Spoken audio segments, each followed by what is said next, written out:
무슨 문제인지 몰라도 줄기를 건드니 툭 끊어져 버렸다. 외목대로 멋지게 키워보겠다는 나의 로망은 이렇게 무너졌다. 과습 방지한다고 매일 수분 측정기를 찔러봤다. 근데 홍야에겐 그게 또 다른 고문이었겠지? 줄기가 툭 튀어나온 게 거슬려서 짧게 잘라내었다. 이때는 신엽이 어디서 어떻게 나올까 궁금했다. 며칠 지켜본 결과 물이 금방 안 말라 통기성이 좋지 않다고 판단되어 또 뿌리를 뽑았다. 그렇게 저곡토로 분갈이한 지 6일 만에 또 다른 곳으로 이사를 가게 된 홍야. 통기성 하나만 보고 결정한 선택. 며칠 뒤 다시마백에 수상한 기운이 감돌기 시작했다. 단순히 통기성 잘 되면 회복을 하고 뿌리도 튼실해지면 신엽이 나오겠지? 라고 생각을 했다. 또 끊어져 버린 줄기. 대체 왜 이러니? 그래도 난 회복하고 신엽을 낼 거라는 믿음이 있었다. 잎이 심상치 않음을 느낀 날. 왜 오므라드는 걸까? 잎 하나가 검게 변하고 있었다. 아무래도 너무 찔러보고 이리저리 옮겨서 스트레스를 많이 받았나 보다. 홍야가 더 죽어가기 전에 잎꽂이를 해서 번식을 시켜봐야겠다는 생각이 들었다. 그래서 제일 크고 예쁜 잎의 줄기를 사선으로 잘라내었다. 근데 저건 뿌리를 내도 생장점이 없어서 크지 않는다는 글을 보고 다른 잎을 또 떼어냈다. 나중에 알게 됐지만 둘 다 잘못된 방식이라 의미 없는 행동이었다.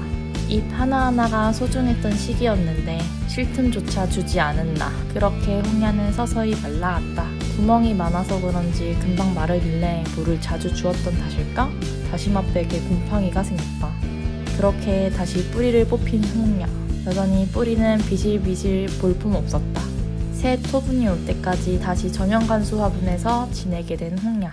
신엽을 내려면 무조건 뿌리부터 튼튼하게 만들어야겠다는 생각에 챗 GPT에게 물어보니 뿌리 밝은제를 이용해 보라길래 농약사에 가서 루톤을 구매해왔다. 내가 살다 농약을 사오는 날이 오다니. 어느새 식물에게 진심이 되어버린 나였다. 루톤을 너무 많이 바르면 뿌리가 괴사해버린다고 해서 조심스럽게 묻혀 토분에 잘 심어줬다. 루톤 바르고 최소 12시간 건조하는 게 좋다고 했지만 나는 바로 물을 줬다. 나는 왜 이렇게 물 주는 게 좋을까? 하지 말라 해도 내 맘대로 해버리니 홍야만 고생이다. 매일 괴롭혀놓고 홍야에게 언제 신엽을 낼 거냐고 무언의 압박 중이다. 곧 장마 시즌이라 집에 해가 안 들어올 것 같아서 생장등을 구매했다. 하지만 이때는 더 잘 자라는 애들한테만 신경이 쏠렸고 홍야는 그늘에서 점점 잊혀져 갔다. 식물들을 거실에서 방으로 이사하면서 신경을 쓰게 된 홍야. 집중적으로 관리하고자 너무 큰 애정을 쏟은 나머지 불고문을 시켜버렸다. 잎이 산다는 의미를 이해하지 못했었는데 경험을 통해 확실히 이해가 됐다. 그렇게 홍야는 생장등과 좀 더 먼 거리를 유지하게 됐다. 흙이 가벼워서 그런지 휘청거리길래 살짝 들어보니 쑥 하고 빠졌다. 어제 보니 루톤 바르고도 변화가 없는 것 같아 한 번 더 바르려고 뿌리를 또 뽑았다. 그리곤 며칠 또 냅둬봤는데 이게 뭐예요? 이게 뭐예요? 이게 뭐예요?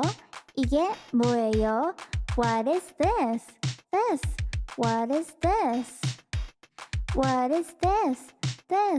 What is this?